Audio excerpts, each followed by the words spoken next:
Kita meneruskan kajian kita masih membahas dari nabi-nabi min dzurriyyati Adam, dari keturunan Adam alaihi salatu wassalam. Dan malam ini kita akan membahas tentang kisatu Ismail alaihi salam, kisah Nabi Allah Ismail alaihi salatu wassalam. Tentu kisah ini menarik untuk kita kaji, karena bagaimanapun Nabi Allah Ismail adalah kakek buyut daripada Nabi kita, Nabi Muhammad sallallahu alaihi wasallam. Nanti kita akan jelaskan nasab dari Nabi kita sampai kepada Nabi Allah Ismail alaihi salatu wassalam. Ma'asyiral muslimin yang dimuliakan Allah subhanahu wa ta'ala, di dalam Al-Quran Allah subhanahu wa ta'ala sebut tentang kisah Ismail ini sekali di 8 surat dalam Al-Quran. Di antaranya surah Al-Baqarah, kemudian terulang di Al-Imran, kemudian terulang di An-Nisa, kemudian juga pada surah Al-An'am, pada surah Ibrahim, kemudian Al-Anbiya, surah Sad, dan juga surah Maryam. Artinya cukup lengkap kisah Ismail alaihi salatu wassalam disebutkan di dalam Al-Quranul Karim. Kalau kita melihat kepada nasab daripada Ismail sampai kepada Rasul kita Nabi besar Muhammad sallallahu alaihi wasallam, jadi Ismail alaihi salatu wassalam itu memiliki 12 putra. Jadi anak-anak Ismail itu semuanya 12, satu perempuan. Di antara nama-namanya disebutkan oleh Imam Ibnu Ishaq, seorang pakar sejarah. Di antara anak-anak Ismail itu ada namanya Nabit, kemudian Qaidar, kemudian Misha, kemudian Musmi, kemudian Mashi, kemudian Ad-Daus, kemudian Arub, kemudian Yatur, kemudian Nabish, Tima, Qaidum, dan yang terakhir perempuan namanya Nasma. Ini seluruhnya 12 putra dan satu putri Ismail alaihi salatu wassalam. Lah dari keturunan Ismail itu ada namanya Nabit. Nabit putra Ismail. Nabit ini punya anak namanya Yasjub ibn Nabit.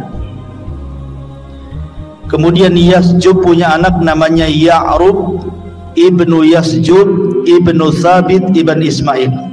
Disinilah keluar kalimat Arab dari Ya'rub. Kemudian Ya'rub punya anak namanya Firah. Kemudian Firah punya anak namanya Nahur. Kemudian Nahur punya anak namanya Muqawwim, dan Muqawwim punya anak namanya Udad. Lah Udad inilah ayahanda daripada Adnan. Artinya Adnan inilah yang disepakati bahwa Nabi SAW nasabnya sampai kepada Adnan. Adnan sendiri punya 2 anak. Yang pertama Ma'ad dan yang kedua Ak. Ma'ad ini tinggal di Hijaz, Mekah dan Madinah. Sementara Ak ini menikah dengan orang Yaman, dengan kabilah Asy'ariyun dari keturunan Qahtan. Dan Qahtan itu kabilah bagian daripada Jurhum, artinya masih keturunan Arab. Sehingga kemudian Adnan inilah yang menyatukan antara Arab Yaman dan Hijaz. Karena Ak putranya menikah dengan salah satu putri Yaman dari keturunan Qahtan Asy'ariyin. Sementara Ma'ad ini tinggal di Hijaz.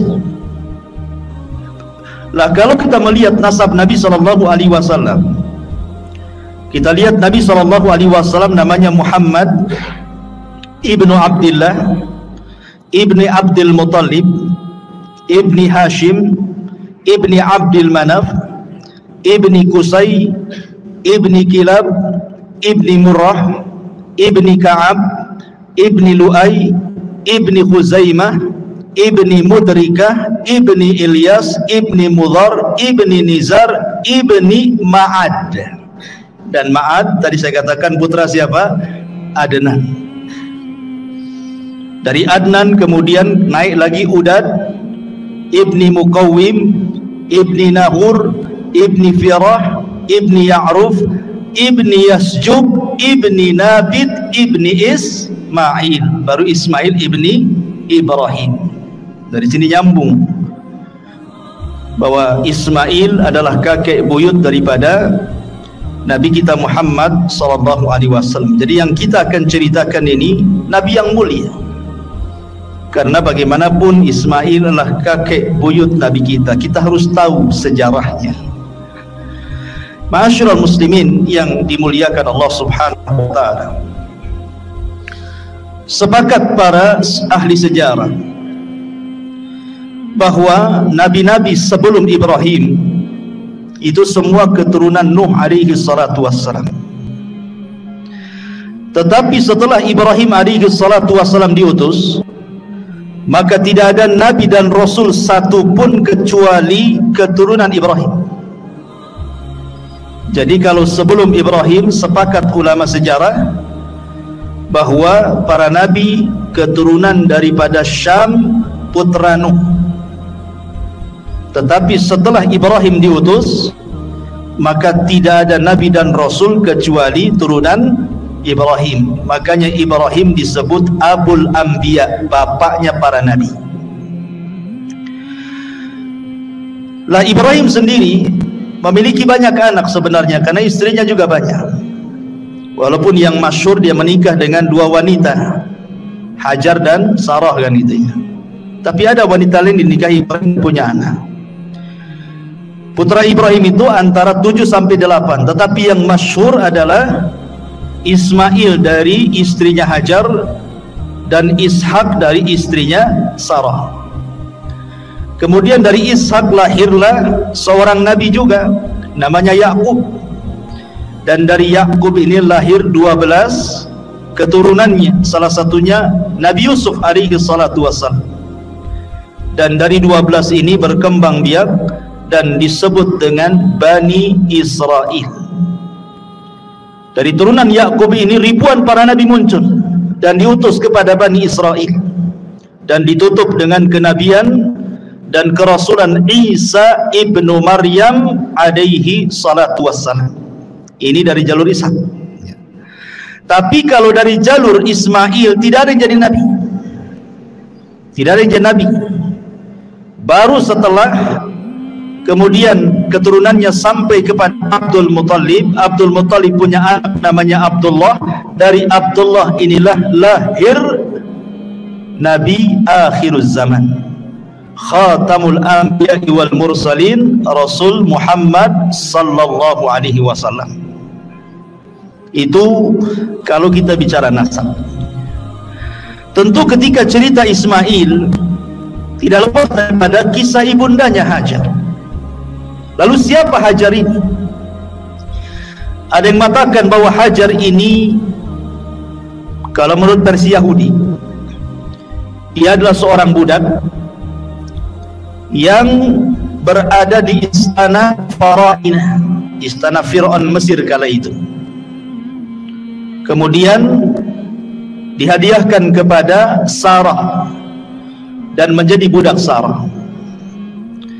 Tentu sebagian ulama membantah kalau Hajar itu seorang budak, karena di sini ada berbau merendahkan merendahkan kepada Nabi kita Muhammad sallallahu alaihi wasallam seolah-olah dia turunan budak, dan seolah-olah Sarah itu lebih afdal dibandingkan Hajar, dan seolah-olah Yahudi lebih afdal dibandingkan Islam. Nanti menuju ke situ, sehingga orang-orang Yahudi di dalam kitabnya At-Takwim itu mereka mengatakan seperti itu. Hajar seorang budak, sementara Sarah ini tuannya. Sehingga ada sebagian para ulama membantah, Hajar ini bukan budak. Hajar ini justru adalah turunan Amalikoh ataupun turunan Faraina yang dahulu menguasai Mesir, dan dia adalah putri daripada pembesar Amalikoh atau Amalikoh dan juga Kan'ani ini. Kemudian dijajah oleh Faraina, oleh orang-orang Fir'aun. Kemudian ditawanlah Hajar ini, kemudian dijadikan pelayan di istana Fir'aun. Lah kemudian setelah Sarah datang ke Mesir bersama Ibrahim, kemudian raja ini hendak melakukan sesuatu yang buruk kepada Sarah. Sarah pun berdoa kepada Allah dengan tawasul dengan amal saleh. Tiba-tiba raja ini stroke, tidak bisa bergerak, kemudian minta doa supaya disembuhkan. Maka Sarah berdoa kepada Allah, kemudian disembuhkan. Karena dia ketakutan kepada Sarah tapi hatinya masih suka, maka kemudian dihadiahkanlah Hajar kepada Sarah sebagai bukti kecintaan Fir'aun ini kepada Sarah, karena tidak bisa apa-apa. Ya. Jadi Hajar ini orang mulia, bukan sebagaimana prasangka orang-orang Yahudi. Itu ada yang mengatakan seperti itu. Intinya bahwa kemudian Hajar ini dihadiahkan kepada Sarah, kemudian tinggal bersama Sarah dan juga Ibrahim di Mesir. Tetapi karena memang kondisinya kurang kondusif, akhirnya Ibrahim pun kemudian meninggalkan Mesir dan kembali ke Syam, Palestina. Maka hiduplah 3 orang ini di Palestina. Lah usia Ibrahim alaihi salatu wassalam itu sudah tua, sudah hampir 82 tahun lebih, tetapi tidak kunjung juga punya keturunan. Hampir 86 lebih gitu ya, dia di atas 80 lah. Tidak punya keturunan juga, tetapi Ibrahim terus berdoa kepada Allah subhanahu wa ta'ala. Dan Sarah tahu bahwa Ibrahim itu pengen punya keturunan, sehingga karena kecintaan Sarah kepada Ibrahim, dia melirik Hajar. Bagaimana kalau seandainya Ibrahim menikah dengan Hajar, siapa tahu dari Hajar ini melahirkan keturunan. Akhirnya kemudian Ibrahim menikahi Sarah, menikahi Hajar, dan betul setelah menikah dengan Hajar, maka hamillah Hajar, kemudian punya anak dan lahirlah bayi, kemudian dinamai Ismail ibnu Ibrahim. Kemudian timbullah kecemburuan. Ingat bahwa idza aradallahu syai'an ahya asbab. Allah itu kalau menghendaki sesuatu pasti dimunculkan sebabnya. Allah menghendaki Ibrahim itu hijrah dari Palestina ke Mekah kan, tapi kan harus ada sebabnya. Sebabnya apa kan itu? Maka dibuat sebabnya. Salah satu penyebabnya adalah Hajar ini ketika memiliki Ismail, Ibrahim itu cinta betul dengan Ismail. Otomatis ketika cinta dengan Ismail, lebih banyak tinggal bersama Hajar. Cemburulah Sarah. Wajar kecemburuan seorang wanita, istri Nabi saja cemburu, Aisyah kan, kepada Safiyah.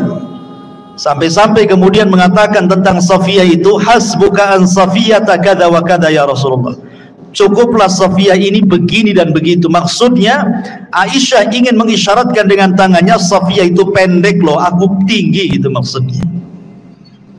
Ingin merendahkan Safiyah. Tapi Rasul marah dan mengatakan, ya Aish, laqad qulti kalimatan law muzizat bihal bahru lamazazathu. Wahai Aisyah, engkau sudah mengucapkan kalimat ghibah, yang satu kalimat ghibah ini kalau dilempar ke air lautan, satu air lautan tercemar dengan kalimat. Aisyah cemburu karena Safiyah ini walaupun kecil pendek tapi cantik. Artinya kecemburuan itu ada gitu. Jangan dikira istri Nabi tidak cemburu kan gitu. Kalau istri Nabi saja cemburu, apalagi istri antum. Kalau antum poligami ya wajar kan itu. Jangan ngamuk-ngamuk antum kan itu. Aisyah saja cemburu, kemudian juga Sarah juga cemburu kepada Hajar kan. Akhirnya Sarah meminta kepada Ibrahim untuk dijauhkan Hajar dengan dirinya. Terserah mau ditaruh di mana, tapi jangan dekat-dekat dengan diriku. Dari situlah datang perintah agar Ibrahim membawa Hajar ke mana? Ke Mekah. Bayangkan Palestina ke Mekah itu kan perjalanan 1 bulan naik unta tuh. Tentu sekali lagi karena hikmah yang Allah kehendaki. Maka berangkatlah kemudian Ibrahim bersama Hajar dan bayi kecil Ismail. 1 bulan naik unta sampai kemudian singgah di sebuah wadi, lembah. Lembah itu tidak ada tanaman, tidak ada air. Di sekelilingnya hanyalah padang pasir kering kelontang, lautan padang pasir yang tidak bertepi. Tiba-tiba kemudian sampai di situ, Ibrahim hanya meletakkan Hajar dan juga Ismail kemudian pergi. Hanya dibekali beberapa bekal untuk beberapa hari saja. Tentu wanita ditinggal suaminya begitu saja kan tidak terima juga. Akhirnya dia mengikuti Ibrahim dan mengatakan kepada Ibrahim, "Aina tadhhab wa tatrukuna bihadzal wadi?" Hai Ibrahim, Anda pergi ke mana? Kenapa kau tinggalkan kami di lembah ini? Alladzi laisa fihi insun wala syai'un. Di sini tidak ada manusia. Di sini enggak ada apa-apa. Enggak ada pohon, enggak ada binatang, enggak ada minuman, enggak ada apa-apa. Dan terus mengikuti Ibrahim sampai ketika di tempat namanya Kada. Baru kemudian Ibrahim terhenti. Kemudian Ibrahim mengatakan kepada Hajar, ilallah, ku tinggalkan dirimu kepada Allah. Bayangkan hanya ngomong begitu saja, ku tinggalkan dirimu kepada Allah. Barulah kemudian Hajar paham dan mengatakan, raditu billah. Dalam riwayat Bukhari, idzan la yudayyi'un Allah. Kalau begitu saya redha dengan Allah. Dalam riwayat, kalau begitu pasti Allah tidak akan menyia-nyiakan saya. Kalau begitu idhab ya Ibrahim, pergi engkau Ibrahim. Dari sini ada pelajaran besar bagaimana Hajar dan juga Ismail kecil mengajarkan kepada kita sifat tawakkul ala Allah, sifat tawakal. Dan ini risalah kepada para wanita-wanita di zaman sekarang gitu ya, yang mungkin ditinggal meninggal suaminya, atau ditinggal pergi bekerja suaminya berbulan-bulan, atau boleh jadi suaminya tidak bertanggung jawab, boleh jadi Allah berkehendak lain untuk dirinya. Kalau dia bertawakal kepada Allah Subhanahu wa taala, maka katakan seperti yang dikatakan Hajar, idzan la yudayyi'un Allah. Kalau begitu Allah tidak menyia-nyiakan saya. Ini risalah kepada siapapun yang sedang kesulitan ekonomi, dipecat dari pekerjaannya, memilih bekerja yang halal dan meninggalkan yang haram. Katakan idzan lan yudayyi'an Allah. Katakan Allah tidak menyia-nyiakan saya. Begitulah tawakal yang diajarkan Ummu Ismail kepada kita. Tapi Ibrahim juga ketika meninggalkan istrinya Hajar dan putranya itu juga mengadu kepada Allah. Kenapa begini perintahnya gitu ya? Kenapa nggak ada perintah lain saja? Makanya kemudian dia setelah jauh meninggalkan Hajar dan sudah tidak terlihat Hajar dan sudah sampai di perbatasan, kemudian dia menghadap wajahnya menuju Al-Bait dan berdoa, dan Al-Quran menyebutkan doanya apa? Inni askantu min dzurriyyati biwadin ghairi dzi zar'in 'inda baitakal muharram. Ya Rabb, kenapa aku meletakkan dari keturunanku di sebuah lembah yang tidak ada tanaman, di sisi baitmu, rumahmu yang sangat mulia. Kemudian Ibrahim alaihi salatu wassalam terus berdoa kepada Allah Azza wa Jalla. Tetapi bagaimanapun Allah menghendaki yang lain. Terkadang ada kaedah man taraka syai'an lillahi awwadallahu khairan minhu. Barang siapa yang meninggalkan sesuatu karena Allah, pasti Allah akan mengganti sesuatu itu dengan sesuatu yang jauh lebih baik lagi. Boleh jadi kalau seandainya Hajar tetap bersama Ibrahim di Palestina dan Sarah, tentu kehidupannya akan seperti itu saja kan, kecemburuan dan begitu seterusnya kan. Tetapi ketika kemudian dia rela meninggalkan Ibrahim dan juga istri pertamanya, harus ditempatkan di sebuah tempat, semua karena Allah, dan dia yakin Allah tidak menyia-nyiakan dirinya. Akhirnya kemudian justru itulah awal sejarah yang tidak pernah bisa dilupakan umat manusia sampai sekarang. Sekarang yang banyak diceritakan Hajar bukan Sarahnya kan, karena berkat sejarah Hajar inilah ada manasik haji. Ya. Ada manasik haji. Di antara manasik haji itu adalah perbuatan Hajar ketika dia mencari air dari Bukit Safa ke Marwah. Kemudian ada air Zam-Zam. Tetapi kisah Sarah kan hanya sampai di situ. Tetapi kisah Hajar dikenal, bahkan meninggalkan ibadah yang luar biasa kepada kita, termasuk juga peninggalan Ma'u Zam-Zam, air yang luar biasa berkahnya di permukaan bumi. Sampai hari ini kita bisa menikmati air itu bagi siapa yang datang ke Mekah Al-Mukarramah untuk haji ataupun umrah. Luar biasa. Jadi jangan takut kalau orang meninggalkan sesuatu karena Allah, itu pasti Allah akan ganti sesuatu itu yang lebih baik lagi. Seseorang bekerja di tempat yang penuh dengan riba, dia tahu riba haram, maka sedikit-sedikit dia keluar dari situ mencari yang halal. Insya Allah ternyata yang halal lebih tenang, boleh jadi lebih berkah dunia dia dan akhirat dia.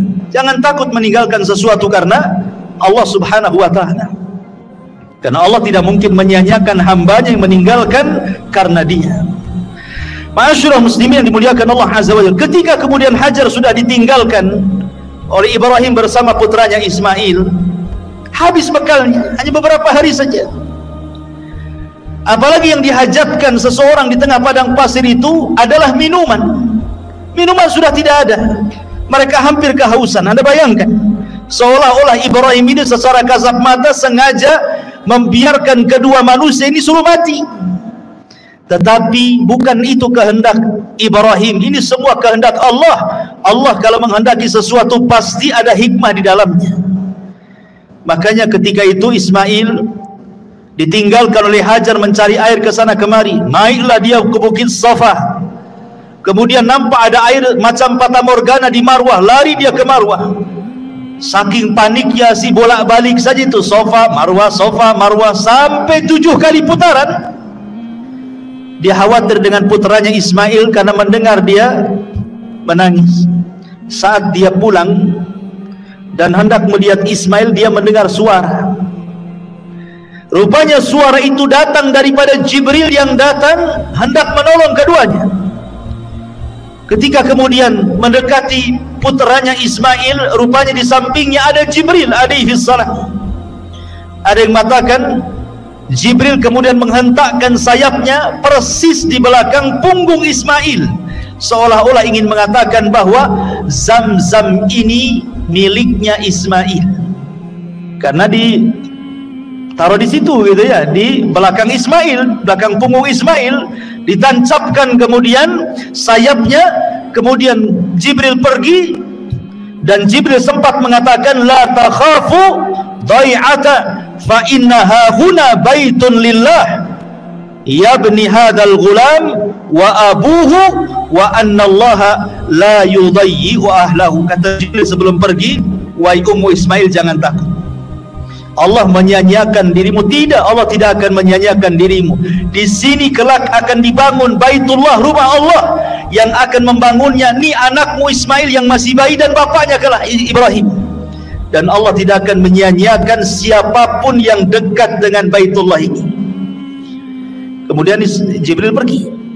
Begitu dalam riwayat Bukhari. Lah kemudian ketika melihat ada air muncrat dari tanah, maka segeralah kemudian Hajar membendungnya.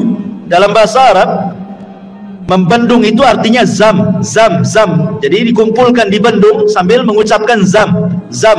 Maka kemudian air itu menjadi zam-zam. Sampai kata Nabi SAW, kalau seandainya Ummu Ismail tidak membendung zam-zam, niscaya zam-zam itu akan memenuhi seluruh padang pasir satu Arab tuh.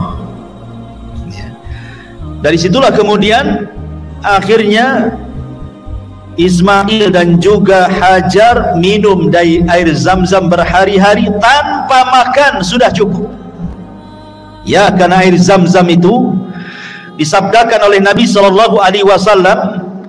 Apa sabda Nabi SAW tentang zam-zam? Zam-zam ini adalah ta'amu tu'min wa syarabu sukmin, kata Rasul.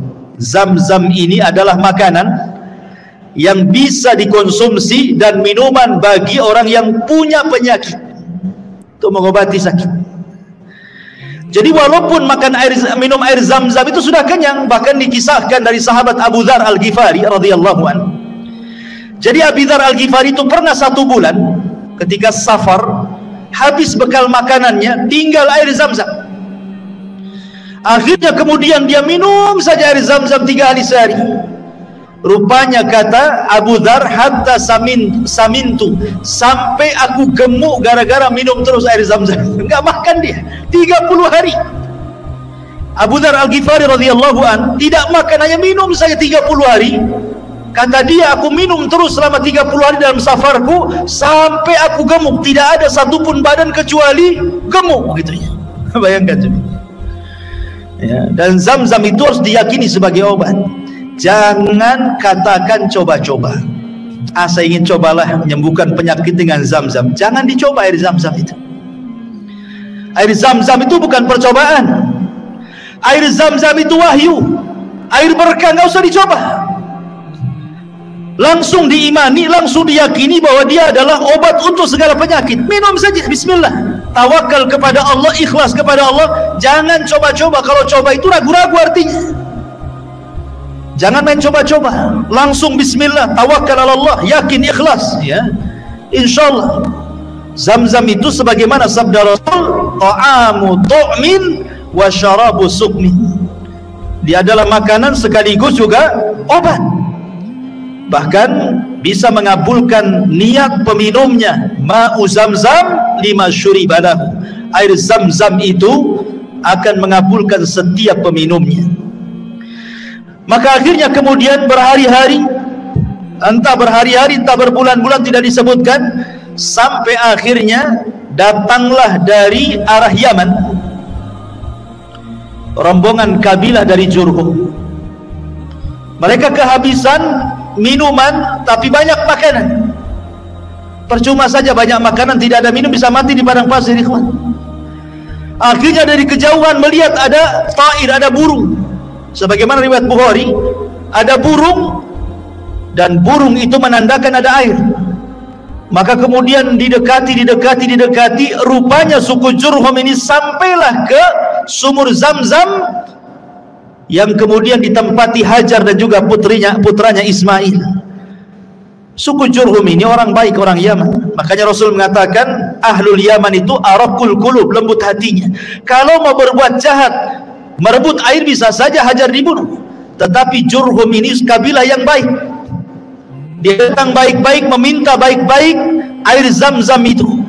Akhirnya kemudian Hajar memberikan dengan cara barter. Kau beri kali kami makanan, kami beri kau air. Akhirnya kemudian deal kan itu ya. Dari situlah kemudian Ismail dan Hajar bisa makan, bisa minum dari berkahnya air Zam-Zam itu. Setiap datang suku Jurhum, maka barter dengan makanan. Jadi tidak pernah kelaparan. Itulah makna daripada kalimat Hajar ketika Ibrahim pergi. Kalau begitu, pergi kau, Allah tidak menyia-nyiakan diriku. Wa man yatawakkal 'ala Allah fahuwa hasbuh. Barang siapa yang bertawakal kepada Allah, Allah yang kasih kecukupan dia. Akhirnya kemudian lama-lama suku Jurhum pun meminta kepada Hajar untuk memboyong keluarganya dan tinggal di situ, karena memang air saat itu sangat langka. Sedang mereka tinggal di situ. Maka lambat laun kemudian suku Jurhum tinggal di sekitar Zamzam. Kemudian hari demi hari, bulan demi bulan, tahun demi tahun, ramailah di sekitar Zamzam itu kabilah Jurhum. Ismail pun mulai membesar, kemudian belajar bahasa Arab kepada suku Jurhum. Jadilah Ismail musta'rab, bukan orang Arab, belajar bahasa Arab, fasih pula dia bahasa Arab. Makanya sering saya katakan, kalau antum orang Indonesia fasih berbahasa Arab, berarti antum Arab. Walaupun antum turunan Arab Yaman, tapi tak bunyi bahasa Arab, antum bukan Arab. Menang muka saja Arab. Ya, bahasa Arab tak bisa, bukan Arab antum. Walaupun ngaku Habib sekalipun, kalau tidak bunyi bahasa Arab, bukan Arab. Tapi kalaupun antum hitam pesek hidungnya persis kayak orang Melayu, tapi bahasa Arabnya mantap kayak Ismail, antum Arab. Paham ya? Ismail bukan orang Arab, orang Ajam, dia orang Palestina, lahir di sana, tapi belajar bahasa Arab ke suku Jurhum. Makanya ulama mengistilahkan musta'rab, orang Arab yang bukan Arab pasti bahasa Arab, makanya dia Arab, begitu ya. Di situ kaidahnya muncul. Ya. Ma'asyiral muslimin yang dimuliakan Allah Subhanahu wa taala.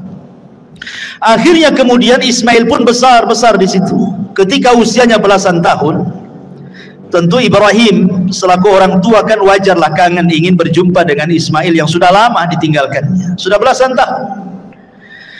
Makanya kemudian ketika kemudian Ibrahim alaihi salatu wassalam safar dari Palestina menuju Mekah, ingin berkunjung dan melihat istri dan juga putranya yang sudah belasan tahun itu. Akhirnya kemudian Ibrahim pun sampai.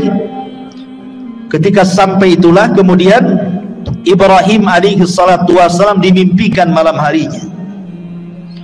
Apa mimpinya? Inni ara fil manami anni adbahuka fanzur madza tara.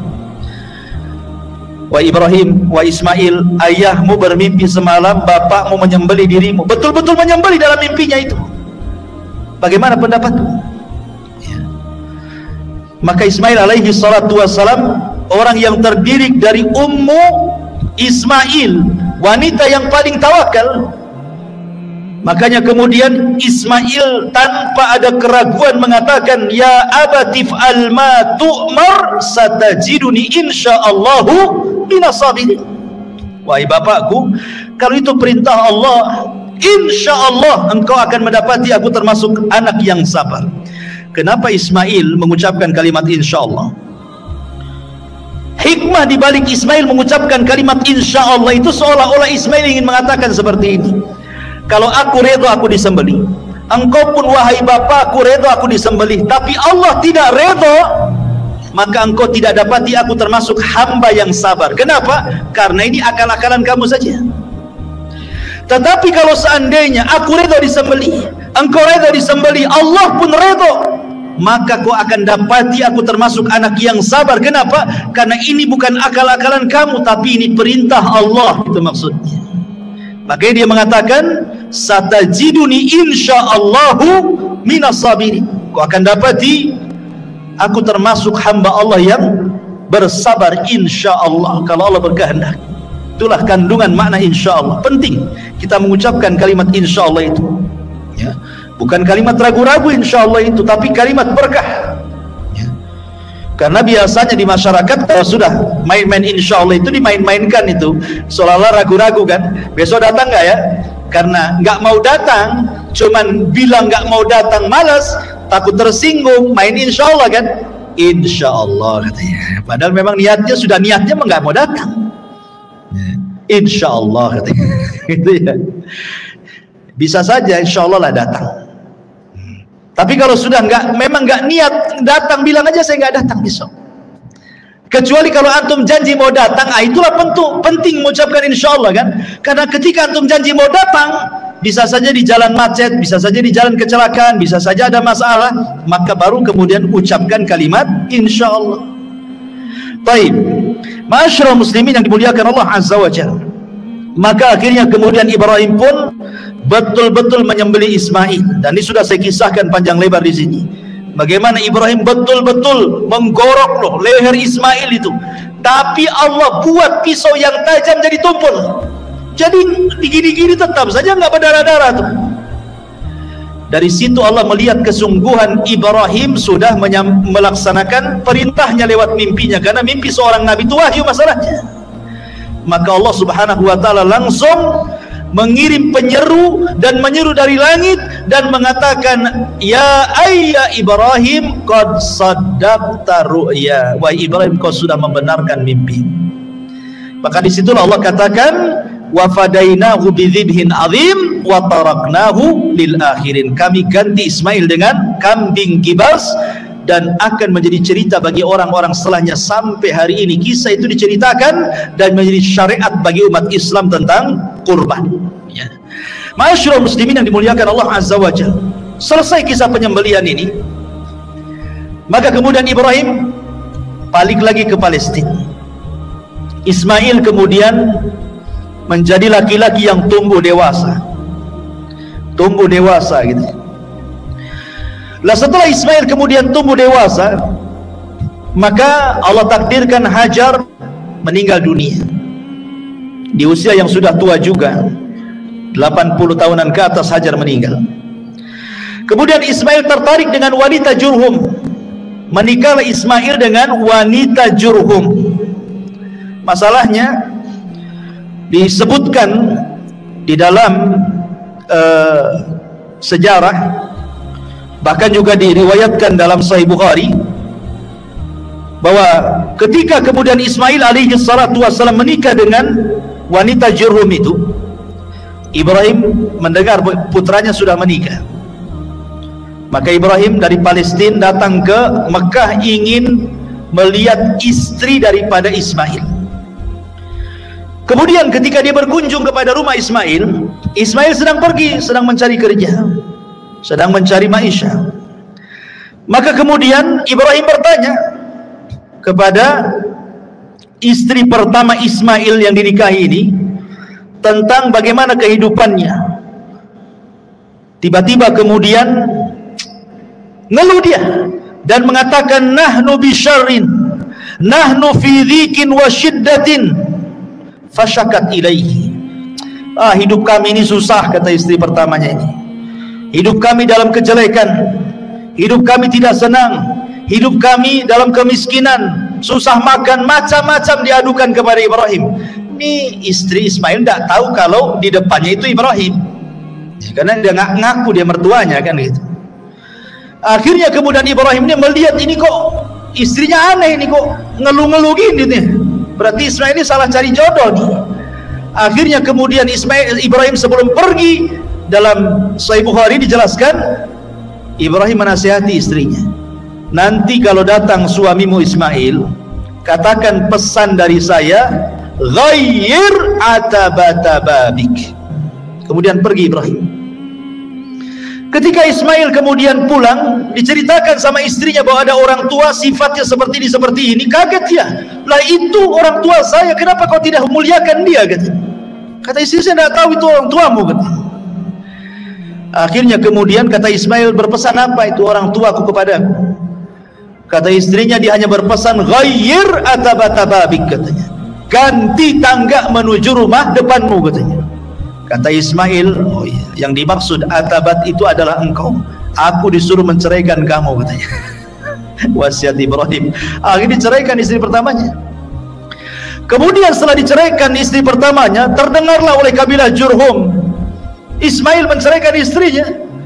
Akhirnya kemudian banyak pembesar-pembesar Jurhum itu yang menawarkan putrinya. Bagaimanapun Ismail ini tokoh kan gitu ya, dia pemilik Zamzam. Orang-orang Jurhum mereka sangat berhajat kepada Zamzam, dan itulah ekonominya selama ini mereka hidup. Akhirnya kemudian ada salah satu daripada pembesar Jurhum itu menawarkan putrinya yang saleh untuk menikah dengan Ismail. Akhirnya kemudian Ismail pun menikah dengan istri keduanya, tapi tetap Ibrahim hendak mengujinya. Datang kedua kalinya kepada istri yang keduanya, kemudian bertanya soal kondisi kehidupannya. Maka kemudian kata istri keduanya, dia menceritakan, nahnu bi khairin, katanya, kami dalam kondisi baik, wasa'atin, dan dalam kondisi lapang, padahal kehidupannya susah, tapi dia tetap mengatakan baik dan kondisinya lapang.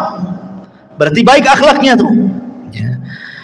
Kemudian ketika itu, karena istri keduanya kan tidak tahu kalau itu ayahanda daripada Ismail, tetap dia menghormatinya. Diambillah daging kambing, kemudian sebagai menjamu tamu, kemudian diambillah air Zam-Zam, kemudian disodorkan kepada Ibrahim.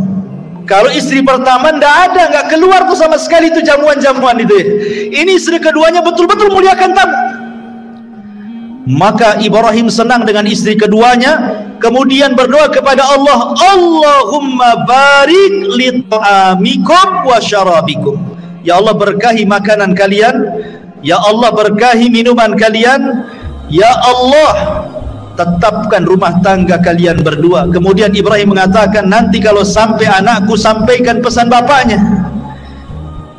Apa? La tughayyir atabata babik, jangan kau ganti lagi tangga menuju depan rumahmu, katanya. Nah, itu istrimu tuh katanya. Akhirnya Ismail pulang, kemudian diceritakan istri keduanya. Kata Ismail, ayahku menyuruh agar aku tidak menceraikan kamu. Lihat. Tapi di sini syahidnya Ibrahim mendoakan apa? Mendoakan makanan dan minuman.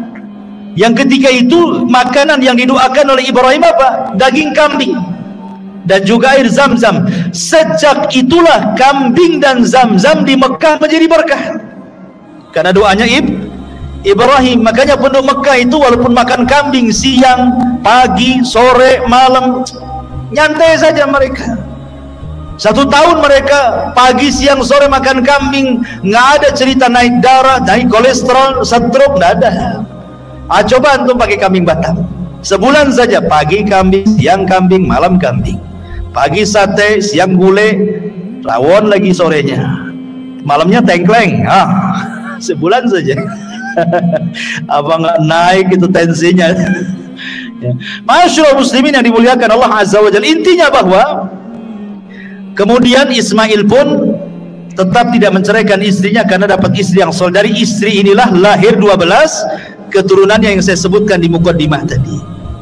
Kemudian setelah itu Sarah meninggal, maka Ibrahim kemudian hijrah dari Palestina dan bergabung bersama Ismail. Disinilah terjadi pembuatan Ka'bah, pembangunan Ka'bah yang sempat roboh. Kisahnya adalah, jadi ketika kemudian Allah Subhanahu wa taala perintahkan Ibrahim untuk membangun Ka'bah dan juga putranya Ismail, maka mulailah kemudian Ibrahim dan juga Ismail mencangkul bagian Ka'bah yang akan dibangun sampai kemudian mendapati pondasi. Dan ketika di zaman jahiliyah pernah kan dirobohkan karena terkena banjir sehingga Ka'bah rusak, kemudian oleh Al-Walid ibn Mughirah dan orang-orang Quraisy digali sehingga sampai kepada pondasi awal Ka'bah yang berwarna hijau. Ya, pondasinya itu warna hijau. Lah Ibrahim juga sama, karena Ibrahim itu tidak mulai dari pondasi, karena pondasi sudah ada sejak zaman para malaikat membangunnya. Ada yang mengatakan Adam yang membangunnya gitu. Jadi Ibrahim itu hanya meninggikan saja. Maka mulailah kemudian Ibrahim dan Ismail meninggikan dari atas pondasi itu bangunan Ka'bah. Dan bentuknya memanjang karena Hijar masuk ke dalamnya. Tapi di zaman jahiliyah ketika Ka'bah itu hancur hanya dibangun separuh saja sehingga Hijar keluar. Hijar Ismail keluar gitu ya. Kalau di zaman Ibrahim masuk Hijar itu. Ya, dan juga pintunya 2, pintu masuk, pintu keluar, kemudian di tanah. Kalau sekarang kan pintunya di atas gitu ya, agak sulit, orang-orang tertentu saja masuk. Kalau orang dulu kan siapa aja bisa masuk gitu ya. Intinya bahwa ketika kemudian sudah dibantu oleh Ismail pembangunan Ka'bah, sampai kemudian ada satu tempat yang itu khusus untuk satu batu, kurang satu batu, maka Ibrahim meminta kepada Ismail untuk mencari batu. Kemudian pulang, rupanya yang dibawa itu Hajar Aswad, batu dari sorga. Ibrahim tahu ini Hajar Aswad, dulunya warnanya putih tapi menjadi hitam karena dosa anak Adam, kata Rasul. Maka diletakkan Hajar Aswad di Ka'bah sebagai pelengkap Ka'bah itu. Dan Hajar Aswad ini menjadi kiblat bagi kita kaum muslimin ketika sholat kita. Dan pernah hilang 20 tahun, dicongkel oleh orang-orang Syiah. Ketika Syiah menyerbu Mekah ketika itu kan sampai di pantai ribuan jemaah haji itu Sampai orang yang nempel di kiswah Ka'bah aja dipantai itu orang-orang Syiah itu. Dicongkel itu Hajar Aswad, dibawa ke Bahrain. 20 tahun hilang Hajar Aswad. Tapi setelah Hajar Aswad dicuri sama orang-orang Syiah itu, dibawa ke Bahrain, banyak azab menimpa Bahrain. Akhirnya takut dibalikin lagi setelah 20 tahun. Ya. Ma'asyiral muslimin yang dimuliakan Allah Subhanahu wa taala, intinya bahwa Allah Subhanahu wa taala menggambarkan dalam Al-Qur'an, inna awwala baitin wudi'a lin-nasi lalladzi bi Bakkah mubarakan wa hudan lil alamin fihi ayatun bayyinatun maqamu Ibrahim wa man dakhalahu kana amina walillahi 'alan nasi hajjul baiti man istata'a ilaihi sabila wa man kafara fa innallaha ghaniyyun 'anil alamin.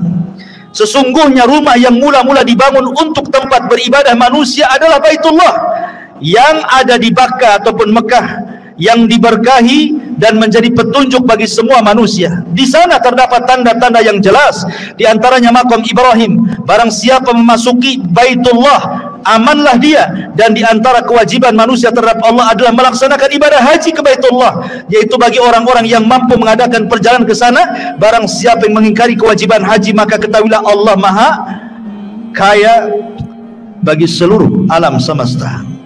Ketika Ibrahim sudah selesai itu membangun Ka'bah, dan apabila dia capek, maka dia berdiri di samping Ka'bah yang kemudian menjadi makom Ibrahim.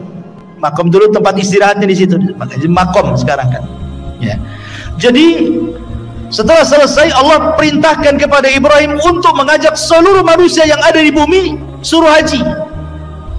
Ibrahim gimana? Harus datang kemana-mana mengajak manusia haji, perlu berapa waktu ke timur, ke barat, ke selatan, ke utara. Jadi Ibrahim mengatakan, ya Rabb, tidak mungkinlah saya berjalan ke sana kemari kan itu. Tapi Allah mengatakan, ya Ibrahim, aku tidak suruh kau jalan ke sana kemari, aku suruh kau berteriak dari Mekah. Nanti kami yang sampaikan suaramu ke ujung barat, ke ujung timur, ke selatan dan ke utara. Dan ini mukjizatnya Ibrahim. Cukup kau serukan manusia untuk haji, suaramu sampai di sana nanti, gitu maksudnya. Maka Ibrahim pun menyerukan manusia untuk haji, suaranya kemana-mana, masuk ke telinga semua manusia. Subhanallah, seruan Ibrahim masih melengket di telinga kita sampai hari ini. Semua datang ke Mekah, ya, semua datang ke Mekah kan. Alhamdulillah, seruan Ibrahim sampai hari ini melekat di telinga-telinga kaum muslimin.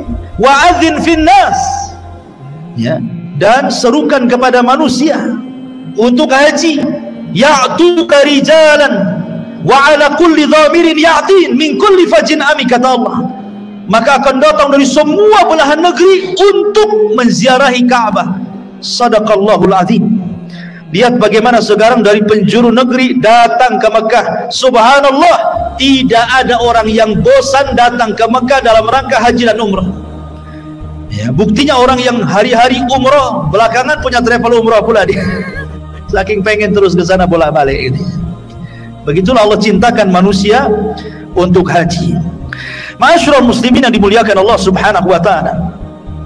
Kemudian Nabi Ibrahim alaihi salatu wasalam wafat, dan Allah Subhanahu wa taala kemudian menggantikan estafet dakwah Ibrahim kepada pundak Ismail.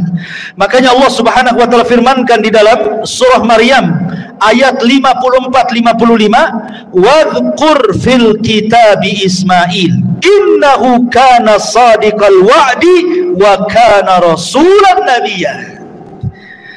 Ceritakan wahai Muhammad fil kitab, di dalam Al-Quran, tentang Ismail. Dia adalah orang yang sangat jujur dan amanah.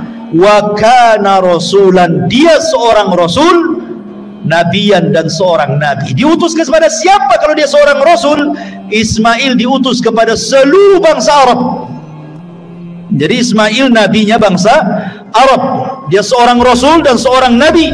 Wa kana ya'muru ahlahu bis salati waz zakati wa kana inda rabbih mardiyya.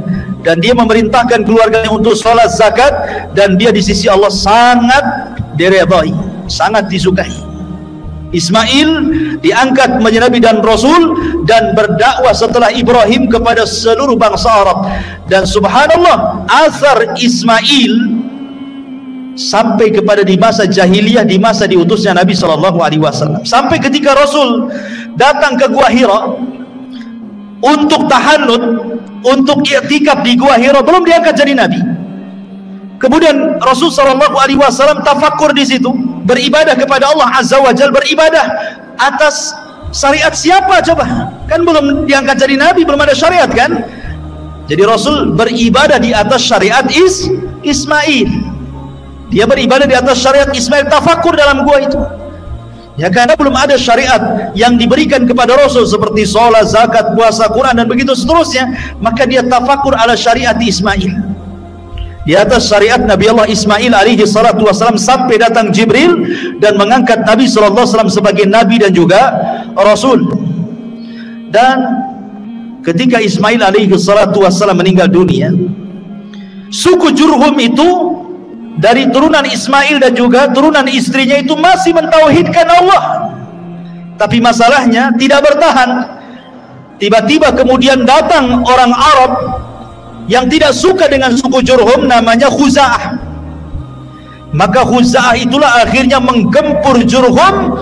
Mulailah kemudian Jurhum pun kalah, akhirnya kembali ke Yaman dan dikuasai Hijaz oleh Khuza'ah. Lah sebelum kemudian Khuza'ah ini menguasai Jurhum pandai karena ekonomi mereka dari Zamzam. Disitulah air Zamzam dipendam sama orang-orang Jurhum supaya jangan direbut Khuza'ah, dipendam sampai akhirnya beratus-ratus tahun hilang Zamzam itu. Ketika kemudian dikuasai oleh Khuza'ah, Khuza'ah tidak menemukan di mana letak air Zamzam itu. Subhanallah, di antara salah satu tokoh daripada tokoh Khuza'ah ada namanya Amr ibn Luhai. Amr ibn Luhai. Amr ibn Luhai inilah, dialah yang pertama kali merubah agama Ismail dan juga Ibrahim di kota Arab. Di negeri Arab itu dialah yang pertama merubahnya. Karena dia yang membawa patung Hubal dari Syam kemudian meletakkan di dalam Ka'bah. Makanya Rasul mengatakan, inni ra'aitu Amr ibn Luhai fin nari yajurru am'a'ah. Aku melihat Amr ibn Luhai terburai ususnya di neraka karena dia yang pertama kali merubah syariat Ibrahim. Amr ibn Luhai. Sejak itulah Amr ibn Luhai mengasas akidah musyrik, menyembah berhala. Akhirnya tidak ada satupun orang Arab kecuali menjadi penyembah berhala, kecuali hanya beberapa orang yang bisa dihitung dengan jari yang masih beragama Ismail dan Ibrahim, seperti Waraqah ibn Naufal, ya, kemudian ayahanda Said ibn Zaid, ya, kemudian beberapa orang, ya, tidak banyak itu yang masih beragama Hanafiyah samah, termasuk Nabi SAW masih berpegang dengan syariat Ismail, ya. Tetapi yang lainnya semua menjadi penyembah berhala. Lah baru di zaman Abdul Muttalib, di zaman Abdul Muttalib inilah baru kemudian ditemukan air Zamzam. Jadi begini kisahnya. Abdul Muttalib ini, ikhwatu fillah, muliakan Allah Azza wa Jalla, ketika itu menjadi Sayyidul Arab, pemimpin Arab, karena Quraisy itu dipimpin oleh dua kabilah, kabilah Bani Abdi Manaf dan kabilah Bani Khuza'ah, kabilah Bani Khuza'ah, Makhzum, Bani Makhzum. Ada Bani Makhzum, kabilahnya Abu Jahal. Ada kabilahnya Bani Abdi Manaf, kabilahnya Bani Hashim, kabilah Nabi SAW. Jadi yang lain itu kabilah-kabilah kecil. Yang besar ini nih, Bani Makhzum dan Bani Abdi Manaf. Jadi gantian tuh, kadang-kadang yang menjadi pemimpin dari keturunan Makhzum, kadang-kadang dari Bani Abdi Manaf. Lah ketika itu yang menjadi pemimpin adalah dari Bani Abdi Manaf, Abdul Muttalib. Tapi setelah Abdul Muttalib meninggal, diambil alih oleh Bani Makhzum, Abu Jahal menjadi pemimpinnya, ya. Jadi Abdul Muttalib ini bermimpi ketika dia sedang tertidur di Hijr Ismail, didatangi malaikat dan mengatakan, ihfir at-tayyibah, ihfir at-tayyibah, galilah at-tayyibah, benda yang baik. Kemudian besoknya mimpi lagi, didatangi lagi malaikat yang sama dan mengatakan, ihfir al-barrah, ihfir al-barrah, katanya. Barrah ini apa? Benda yang baik ini. Kemudian yang ketiga kalinya, 3 hari berikutnya mimpi lagi, ihfir al-madrunah, katanya. Galilah sesuatu yang tersimpan. Abu Talib makin bingung. Hari keempatnya bermimpi lagi, baru jelas-jelas mengatakan ihfiriz Zamzam, katanya. Kamu harus menggali Zamzam. Oh, baru paham maksudnya. Kemudian dia dikasih tahu tanda-tandanya. Tanda-tanda kau menggali Zamzam itu 3. Pertama, di situ ada qaryatun namlin, ada desa semut, sarang semut. Yang kedua, di situ ada ghurab, ada gagak yang sedang makan semut. Yang ketiga, di situ ada darah yang tertumpah. Kalau itu terjadi, galilah di situ. Akhirnya suatu hari Abdul Muttalib ini sedang berjalan-jalan di Sya'b Arab ini. Rupanya dia melihat kok banyak semut di situ. Kemudian dia melihat ada gagak yang sedang matu-matu semut itu. Tiba-tiba ada unta lari, dikejar oleh tuannya, sedang kabur unta itu. Rupanya unta itu tertangkap persis di sarang semut itu, kemudian oleh pemiliknya langsung disembelih. Tertumpahlah darahnya di situ. Dia teringat mimpinya tuh. Oh ya, jangan-jangan di sini, karena mimpinya persis kayak gitu kan. Sarang semut, ada gagak, ada tumpahan darah di situ. Jangan-jangan di sini dia. Ketika itu Abdul Muttalib belum punya anak banyak, cuma satu namanya Al-Harith. Karena belum punya nazar ketika itu. Akhirnya sama Al-Harith diajak, ayo kita gali di sini, jangan-jangan di Zamzam nih. Digalilah berdua. Orang-orang Arab membiarkan, disangkanya Abu Talib ini ngapain mimpi saja cari Zamzam itu, katanya. Rupanya ketika digali-digali, nampak pondasinya, pondasi Zamzam itu. Bertakbirlah Abdul Muttalib, Allahu Akbar, Allahu Akbar. Oh, datang kabilah-kabilah Quraisy. Tiba-tiba setelah ditemukan Zamzam, kabilah Quraisy mengatakan kepada Abdul Muttalib dan mengatakan, ya Abdul Muttalib, kami semua adalah Bani Ismail, keturunan Ismail. Kami juga punya hak dengan Zamzam ini. Bayangkan, ketika menggali mereka nengokin, sudah ketemu mereka mengaku itu Zamzam kami juga, katanya. Karena kami semua keturunan Ismail dan ini adalah Zamzamnya Ismail, katanya. Kata Abdul Muttalib, tidak bisa. Aku yang menemukannya, ini dikhususkan untukku. Kata mereka, tidak bisa. Kalau engkau tidak berbagi dengan kami siap perang, katanya. Oh, ngajak perang. Akhirnya kemudian kata Abdul Muttalib, apa enggak ada pendapat yang lebih baik kecuali harus perang? Kata mereka, kalau begitu kita harus datang kepada orang pintar dari Bani Sa'ad, dari Hudzail, katanya. Di situ ada dukun sakti. Biar dukun itu menentukan apakah Zamzam itu milikmu atau milik kita semua, katanya. Akhirnya masing-masing kabilah mengutus beberapa utusan. Ini Bani Hudzail, Bani Sa'ad ini di ujung Syam loh, perbatasan Syam. Sementara orang-orang ini di Hijaz. Kalau mereka mau datang ke dukun yang ada di perbatasan Syam itu, harus melewati berbulan-bulan padang pasir. Coba bayangkan coba. Hanya ingin nemuin dukun aja tuh. Berangkatlah mereka. Subhanallah, di tengah jalan kehabisan bekal, kehabisan minum, banyak mati. Sehingga hanya beberapa orang saja yang masih hidup. Akhirnya mereka pun sudah tidak bisa lagi melanjutkan perjalanan dan hampir menguburkan hidup mereka sendiri karena tidak sanggup lagi, masih jauh perjalanan. Sementara air sudah nggak ada. Kemudian mereka mengatakan, kata Abdul Muttalib, sebaiknya kita berpencar saja. Kita cari air, mudah-mudahan mungkin di sekitar sini ada air, masing-masing gak dapat rezeki gitu. Akhirnya berpencarlah mereka. Qadarullah, ketika Abdul Muttalib hendak pergi, ketika dia menginjak padang pasir, sandalnya itu ketika diangkat keluar air. Akhirnya mereka pun minum dari situ. Mereka ditolong oleh Abdul Muttalib lagi nih. Dari situlah mereka mengatakan, sudahlah Abdul Muttalib, tidak perlu kita datang ke dukun, kami menyerah, Zamzam itu milikmu karena engkau sudah menolong kami semua di sini. Balik lagi, tidak jadi ke dukun. Dari situlah Zamzam miliknya Abdul Muttalib. Tapi masalahnya Abdul Muttalib sudah tahu nih, kalau dibiarkan dia meninggal bisa masalah Quraisy, perang nih gara-gara Zamzam. Disitulah dia bernadar kepada Allah agar diberikan anak 10 untuk menjaga Zamzam, dan sebagai imbalannya satu di antara mereka akan aku korbankan. Allah takdirkan dipenuhi nazarnya. Abdul Muttalib pun punya anak 10, salah satunya namanya Abdullah, ayahanda Nabi. Ketika sudah pada remaja, Abdul Muttalib lupa dengan nazarnya bahwa dia harus mengorbankan salah satu dari 10 anaknya. Tetapi kemudian diingatkan, hai Abdul Muttalib, kau sudah berjanji akan mengorbankan salah satu putranya. Dikurahlah anak-anaknya. Subhanallah, yang kena pula Abdullah. Abdullah itu anak yang paling dicintai Abdul Muthalib dan disayangi orang-orang Quraisy. Makanya orang-orang Quraisy mengatakan, gak usahlah disembelih Abdullah itu, kau datang aja ke dukun lagi, mungkin ada solusi yang lain gitu. Datanglah Abdul Muthalib ke dukun. Kata dukun, cobalah dikocok kayak arisan katanya. Ya, tulis dalam dua kertas, satu nama Abdul Muthalib, satu 10 unta. Kocok siapa yang keluar, kalau 10 unta berarti selamatlah Abdullah. Kau sembeli 10 unta, bagikan fuqara wal masakin katanya. Dikocok, keluar Abdullah. Lah, keluar Abdullah.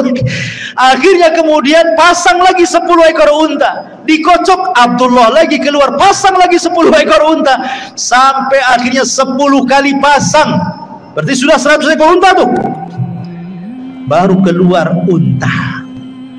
Akhirnya dia terpaksa menyembelih 100 ekor unta loh ya, diberikan kepada fuqara wal masakin dan tidak jadi menyembelih Abdullah. Dan situlah 100 ekor unta menjadi diat pembunuhan.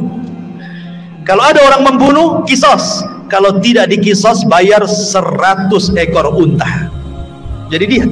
Nah, makanya Nabi SAW disebut Ibnu Dzabihataini, anak dari dua orang yang akan disembelih. Pertama ayahandanya Abdullah, yang kedua Ismail, kakek buyutnya, putra daripada Ibrahim alaihi salatu wassalam.